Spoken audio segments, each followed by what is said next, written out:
Earlier, I spoke to Jan Eliasson, who's the Deputy Secretary General of the United Nations, and I began by asking him what he would reply to those who say this summit is a waste of time.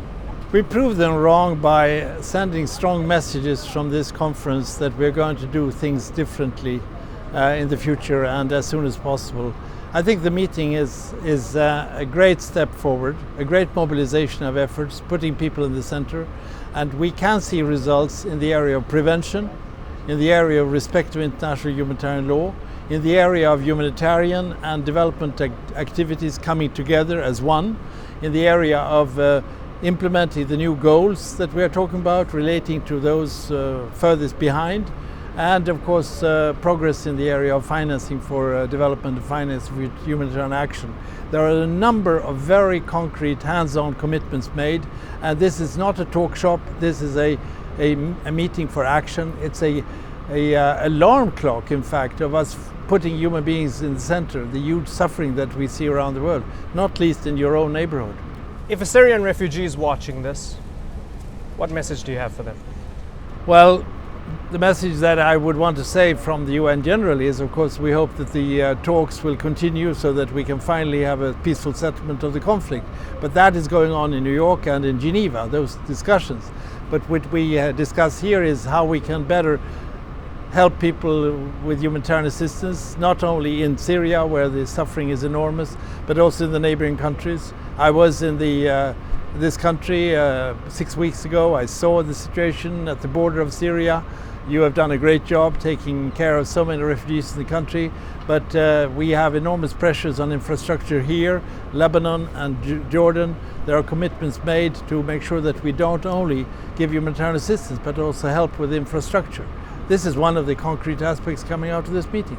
We've seen schools and hospitals bombed, child soldiers being recruited in places like South Sudan. In the year 2016, does it feel like the entire global infrastructure, all these institutions, these things are just being disregarded and unraveling? Yeah, it's a good point. I feel myself that we live in a period of almost a competition of brutality. You see terrorists using methods that are unbelievable, and warfare, a complete neglect of respect of protection of civilians, and even not protecting hospitals and schools.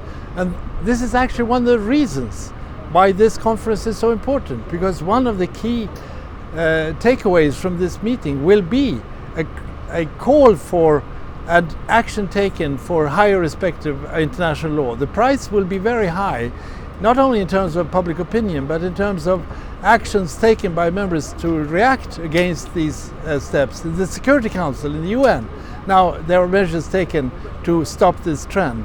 And I think you should be proud in Turkey that you are hosting this conference where we put the human being in the center and where we have a concrete plan of action ranging from prevention to financing for humanitarian development. You emphasize the point that we need to stop this negative messaging about migrants and that we need to celebrate diversity. But on the other hand, you have Europeans who are nationalistic, who feel Jan Eliasson, he's an elitist. He's sitting in New York, he doesn't understand what's going on right now. We look at what happened in Cologne on New Year's Eve. The very foundation of our societies is being threatened by people coming in. What would you tell these people who might have very legitimate concerns about their lives changing by migrants coming in? Well, first of all, I don't accept that I'm elitist. I come from a working class background. I lived my life very much out in the field. I'm a field person. I was out in the camps in your country. The closer I get to reality, the better I feel.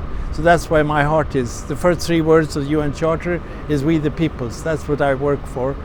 But I want to say that it's of course we have to have understanding for the problems in the communities that receive this massive numbers of refugees. Yes, I'm the first one to say that that is not an easy process, particularly if they come in great numbers at one time.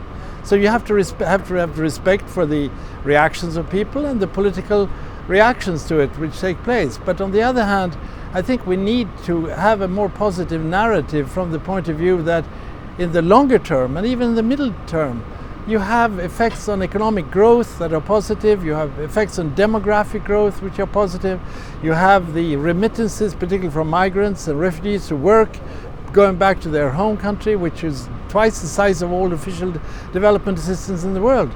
And then I claim, maybe too idealistically, that we must understand that our nation states build on diversity, the beauty of diversity. If we go the direction right now where fear-mongering is taking place and making people divide their population into different groups, then you have a division which goes very deeply into our societies and which questions the nation state hosting different groups, minorities, different religions, different cultures. And that I think we need to battle, and that's why also in the European context, as a former foreign minister of Sweden, that I say I'm concerned about the fear factor that leads to polarization and division, and people who actually fish in rather murky waters. Very passionately put. Sir, thank you very much for joining us. Thank you.